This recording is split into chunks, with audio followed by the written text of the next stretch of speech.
Hey, what's up? In this video, I want to talk a bit about noise textures in Blender because I feel like they're pretty underrated and you can make pretty realistic stuff with them. And this is the shader setup for the material in the thumbnail. It's just 3 noise textures that go into color, roughness, and normal. But let's make this from scratch so you can follow along if you want to. So we have a blank texture here. Let's start up with the first noise texture and we're going to connect this to the base color, but then we'll add a color ramp in between here. And if you have the node wrangler add-on, you can click this and then press Ctrl T to get these nodes, the texture coordinate and mapping nodes. And I just like to change this to object instead of generated because on more complex geometry that usually just works better. And if you have a properly UV unwrapped object, you can obviously use UV here as well. But okay, for this sphere, I would probably go ahead and just decrease the scale a bit and then increase the detail. I pretty much always go for 15 on detail. I usually increase the roughness a bit as well. And let's say this is going to be like a kind of a concrete material. And that's what I usually use it for, like concrete or just kind of rough materials that have a lot of variation. And in this color ramp, I would add a few markers, maybe 4 or 5 like this, and just make these different colors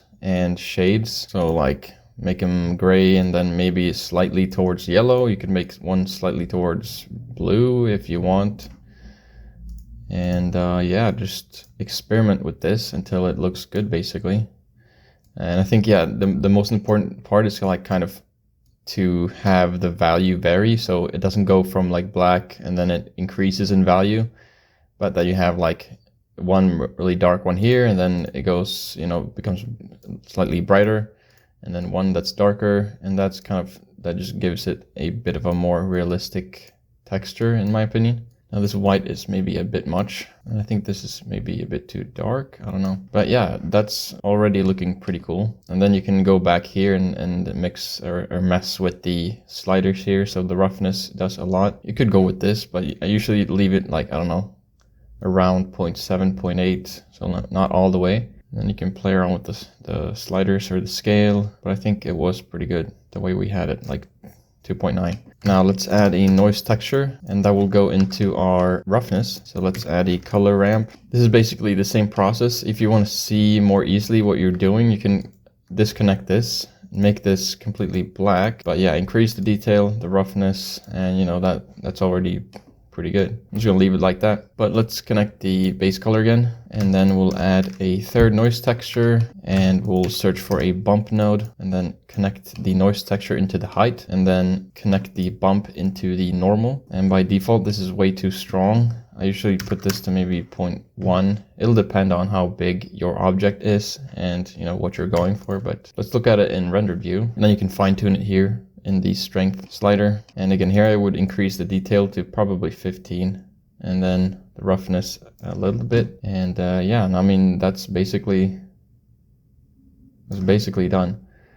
It's kind of a realistic, I don't know, it's looking more like a rock material than concrete, but you can just mess around with these settings.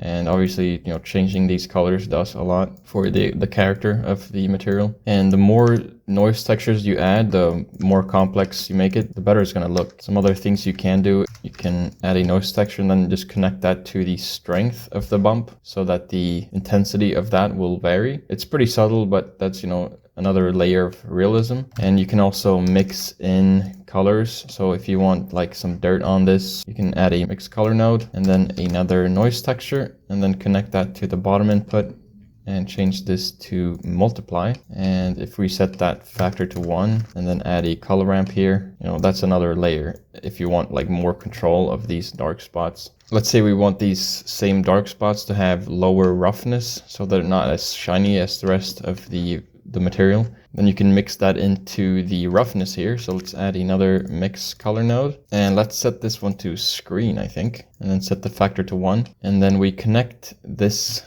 color ramp into the bottom input, but we want to flip these colors. So let's add another color ramp and connect that there. On this color ramp, we click this little arrow and flip the color ramp. And now these parts are like not as shiny. They're basically very rough.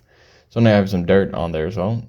If you want to, you can change the color of this as well. Make it brown, or yeah, that could be rust as well, or something. But basically, yeah, that's, if you thought noise textures were boring and bad, then you were wrong. But yeah, that's basically what I wanted to talk about in this video, because I do this a lot. I use textures a lot, or noise textures a lot, and I think you should as well. So yeah, thanks for watching. Bye.